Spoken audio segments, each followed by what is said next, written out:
Vice chairperson সমিতি members এবং পার্শ্ববর্তী গ্রাম পঞ্চায়েতের প্রধান আজকে আপনাদের সম্মুখে এসেছি। দেওরাসরা, নুকুটি এবং হীরাসরা এইটা তিনটা গ্রাম পঞ্চায়েত এলাকায়, ভিলেজ কমিটি এলাকায় গত 2023-24 সন থেকে যারা পাট্টা প্রাপক, যারা পাট্টা পেয়েছেন তাদেরকে স্বাবলম্বন করার জন্য TRPC, TR, sub divisional welfare department প্রতিটা দপ্তর থেকে রবার প্ল্যান্টেশনের জন্য অর্থ বরাদ্দ করা হয়েছে। এবং যেহেতু এখানে ডেভেলপমেন্ট কমিটি নাই, তাই পঞ্চায়েত সমিতিতে অ্যাপ্রুভ দিয়া সেই বেনিফিশিয়ারিগুলারে আর্থিক সহায়তা করিয়া তারা স্বাবলম্বন করা হয়। গৌরনগরের টোটাল পাট্টা পাবক হয়েছেন 786, কিন্তু দেখা যাচ্ছে প্রত্যেকটা বেনিফিশিয়ারি একটা বেনিফিট পাইব রেগার, কিন্তু 799 জনের অলরেডি দেওয়া হয়ে গেছে।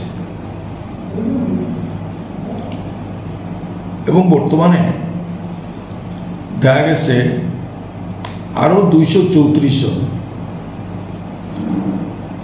টিআরপিসি থেকে, টিআর এবং সাব ডিভিশনাল ট্রাইবাল ওয়েলফেয়ার থেকে আরো দেখা গেছে যে প্রায় 150 পরিবারের নাম পঞ্চায়েত সমিতির কাছে পাঠানো হয়েছে অ্যাপ্রুভেল দেওয়ার লাগে।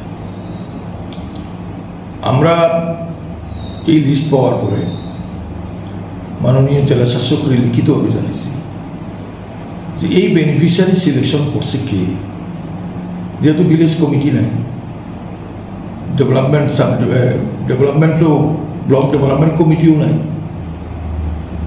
এই বেনিফিশিয়ারি কে সিলেকশন করছে?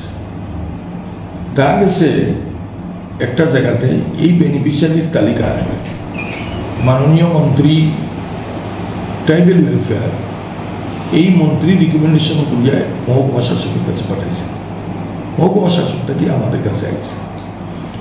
আমাদের বক্তব্য যে বেনিফিশিয়ারি সিলেকশন করতে যেহেতু ভিলেজ কমিটিও নাই, ব্লক ডেভেলপমেন্ট কমিটিও নাই, তো গ্রামের যারা পাট্টা হোল্ডার তারারে ডাকিয়া বেনিফিশিয়ারি সিলেকশন করা হোক। এবং যেহেতু 786 জন পাট্টা হোল্ডার এই তিনটা ভিলেজে আছে, তার মধ্যে তো 799 জন অলরেডি পাইলেছে। এই যে বাকিগুলাতে এখন দেখা যাইতেছে প্রায় 300-350 ফ্যামিলি আনা হয়েছে, এই ফ্যামিলিগুলো কারে দেওয়া হইব? খুঁজিয়া দেখা যাইতেছে যারা আগে পাইছে এক পরিবারের মধ্যে 2 জন যারা আগে পাইছে তাদের দেওয়া হয়েছে। এবং এখানে যারা জব কার্ডধারী অনেকেই জানে না, তারা নামে কিন্তু ডিমান্ড হয়, পরবর্তী সময় তাদের টাকা উঠানোর পরে তারে কিছু টাকা দেওয়া, ওই কিছু টাকা নিয়ে যায়। এই ধরনের অভিযোগ আমার কাছে আসায় আমরা এটা গ্রাম সভা ডাকিয়ে বেনিফিশিয়ারি সিলেকশন করার জন্য আমরা দাবি রাখছি। এবং এই ব্যাপারে মাননীয় চিফ সেক্রেটারির কাছে আমরা অভিযোগ জানাইছি। আমরা এটার কপি অনারেবল চিফ মিনিস্টার ওনার কাছেও দিয়েছি। আমরা আশা রাখি এটা সুষ্ঠু তদন্ত হবে, এবং যদি এটা সঠিক তদন্ত না হয় আমাদের মনে হয় এখানে একটা বিরাট ঘোটালা আছে।